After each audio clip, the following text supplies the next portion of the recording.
everybody, welcome to A Case of the Jills. Today's video is more of an update. A lot of the times when I'm talking about the topics of overtraining syndrome or amenorrhea as a female athlete, I sort of sound like I know what I'm talking about, but this is actually an occasion where I literally have no idea what I'm talking about. So bear with me for a second. If you've been following me for a little while, you have heard me talk about my hip and how my hip and hip pain is impeding my progress or sort of halted it to a dead stop. I'm not running anymore. It's been a few months now that I have not been running. I sort of alluded to it in the past, but I didn't really describe what was going on. Some of the reason why I hadn't described what was going on was because I actually didn't know. The pain has been pretty excruciating. It is very difficult for me to sleep at night, and I have had to change the way I do a lot of things, including getting into and out of the car, and obviously no running, as I said, modifying tons of things in yoga. I thought I was kind of okay, or that I could sort of let it ride until I move. As many of you know, I am moving on February 4th. But finally this week I really just hit the wall. So Wednesday morning I woke up. I actually shouldn't say I woke up, since I don't think I ever went to sleep that night. The pain was just crazy. So I decided to go to kind of like an urgent care facility on Wednesday so that I could at least get some concept of what was going on. I know it sounds really weird to go to an urgent care, but just a couple of weeks ago I tried to get an appointment with a couple of different orthopedic surgeons in the area. The appointments that were available were 2 and 3 and 4 months out. I said, you know what, let me not start something I can't finish so I can just wait and be patient, as I said.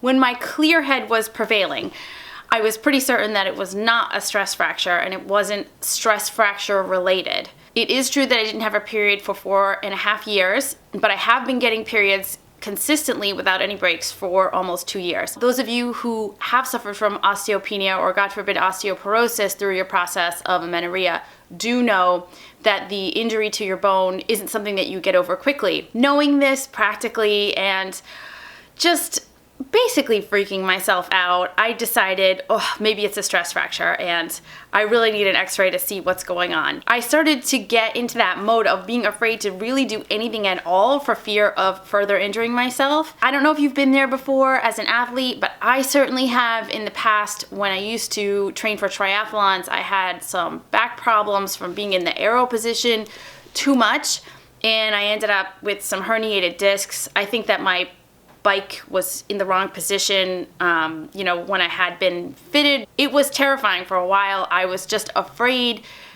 I let the mental aspect of the injury get to me so much back then, and I remember that was about 10 years ago. I could see the signs of that happening again with this hip thing, and it really made me nervous.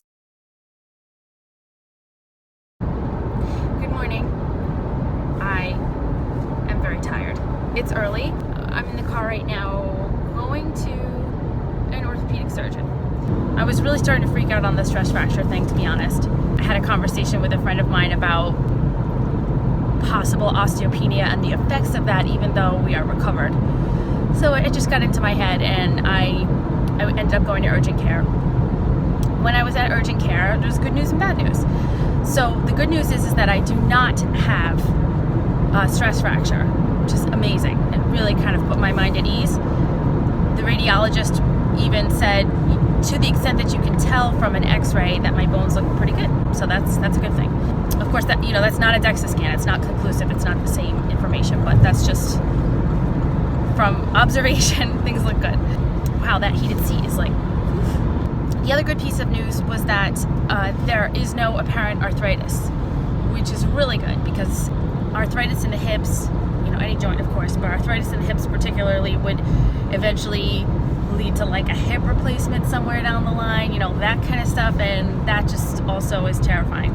Okay, so those two things were good, but according to the doctor that I did see there's a pretty high chance of a labral tear, which is kind of what I thought. Also, behind my stress over the stress fracture, a labral tear makes a lot of sense. So I was referred to an orthopedic surgeon, and we are headed there right now. It's Friday morning, 20 of 8. I'm out here with the commuters. This sucks. And we're sleepy. We're very sleepy. I have a whole thought process that I will clue you in on later, but for right now I just want to see what the possibilities are. I'm sure I'm going to have an MRI and all that stuff, so we'll see. Anyway, there'll be more in a little bit. Okay, I probably shouldn't be filming in a doctor's office, but I just gave my medical history to one of the workers and I'm waiting for the doctor now.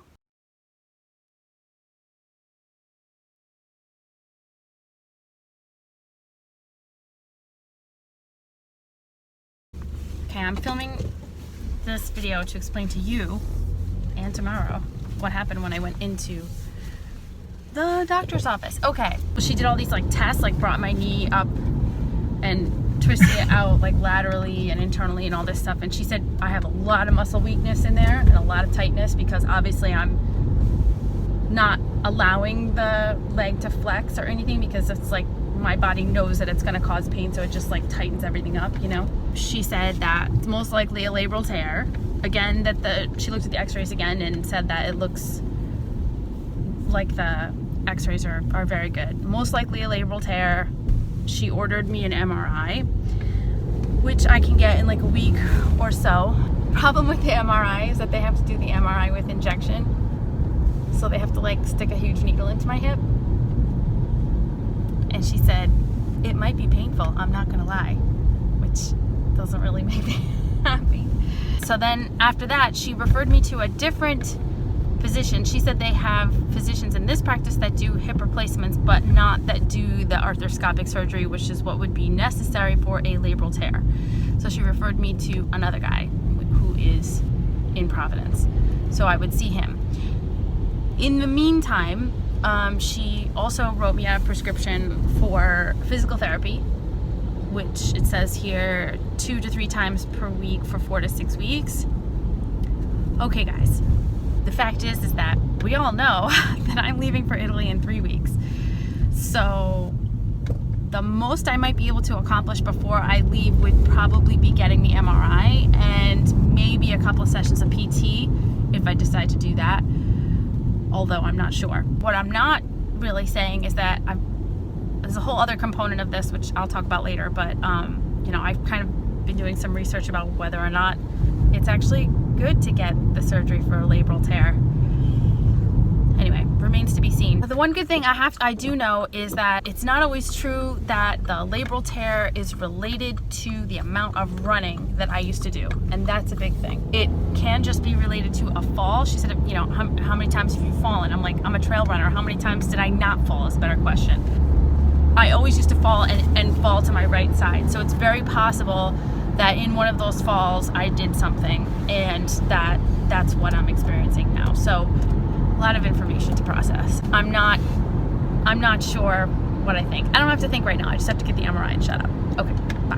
One thing I realized that I actually haven't talked about was what are my symptoms specifically. The PA, as I think I mentioned in the video, the PA does think that I'm sort of 90% for a labral tear and most likely an acetabular, femoral acetabular impingement, or which is called FAI. Lots of people have asked me, you know, what are the symptoms of this? How did you know, or how does the PA know that this is what you have? And I am scheduled for an MRI in another week. I just want to make that clear. But in the meantime, the symptoms that I have are the following. I want to also make clear that this started years ago. I did not pay attention to the symptoms at all. I didn't necessarily know what they were related to. The very deep groin pain that I had right across kind of like the pubic bone and then upwards, if that makes any sense, was really odd. I really just thought it was tight groin or tight adductor muscles. I really just thought it was a million things. I had no idea that it was related to the hip problem. So definitely that deep groin pain was one of the first symptoms.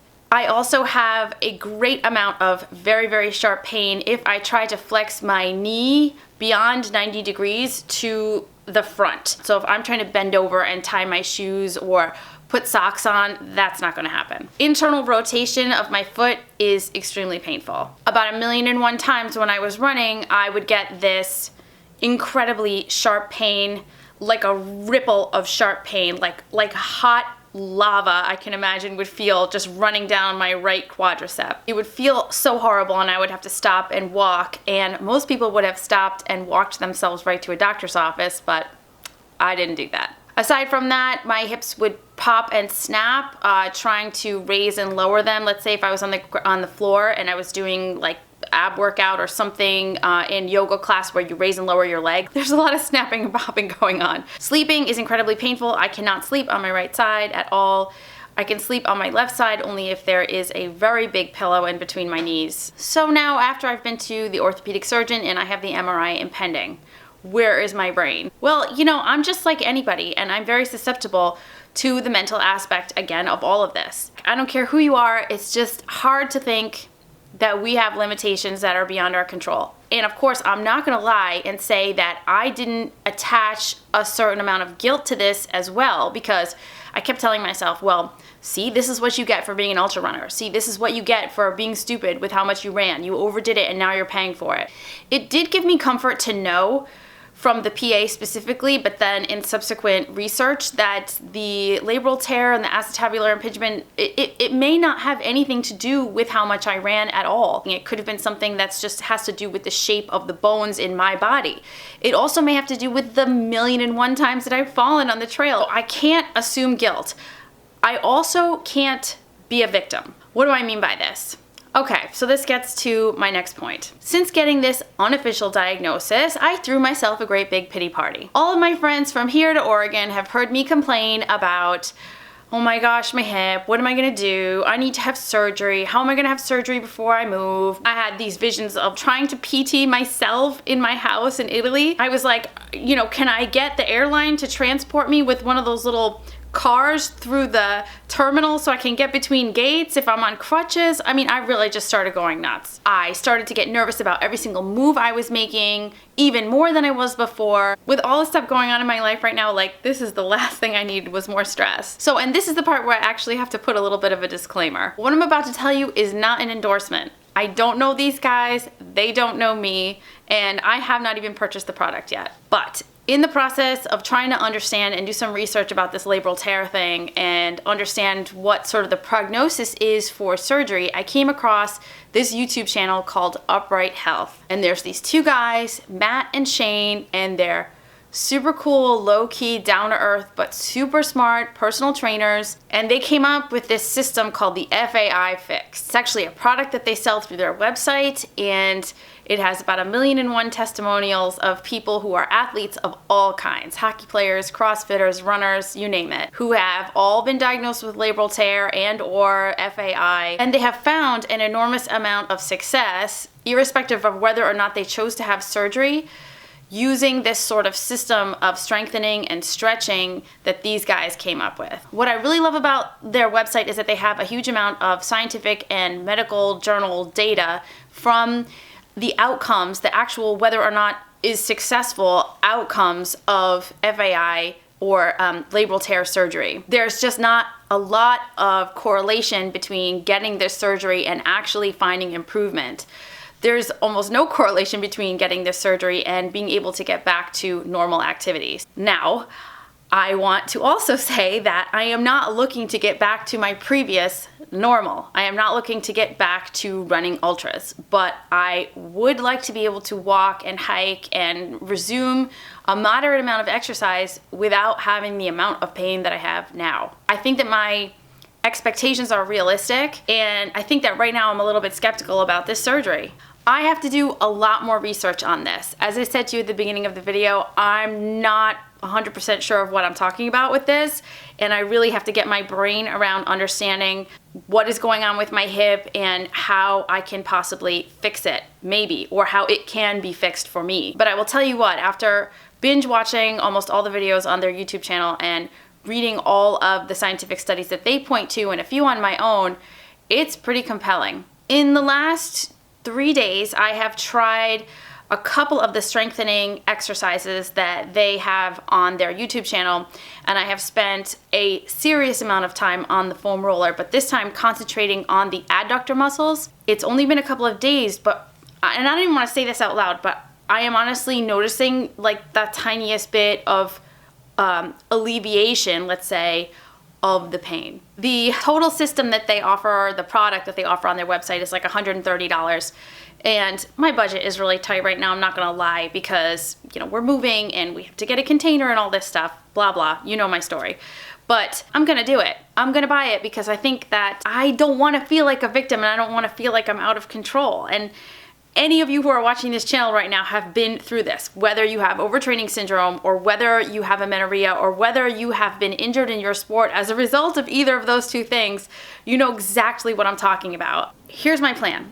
I'm going to do more research. I'm going to get the MRI. I am going to buy this product that these guys have, and I'm going to work through the exercises, and I'm going to see where I'm at. In the meantime, if any of you have experience with labral tears, hip impingements, any of the above, or any like hip pain kind of stuff, will you please send me an email, acaseofthejills@gmail.com, or maybe comment below and tell me about your experience, what worked for you, what didn't. I'm super curious. I'm really interested in this. So there's a long way to go with this story, and as I work through this and learn more things, I'm going to share it with you. And like I said, I'm really looking forward to your advice if you have it as well. I really want to thank you for being patient with me as I'm sort of trying to juggle my schedule through this moving process. Thank you for following me on Instagram and finding me on Facebook. If you have any questions or comments, you can email me, as I said, acaseofthejills@gmail.com. Thank you so much for watching. I hope that you're having a great day wherever you are, and I'll see you again soon.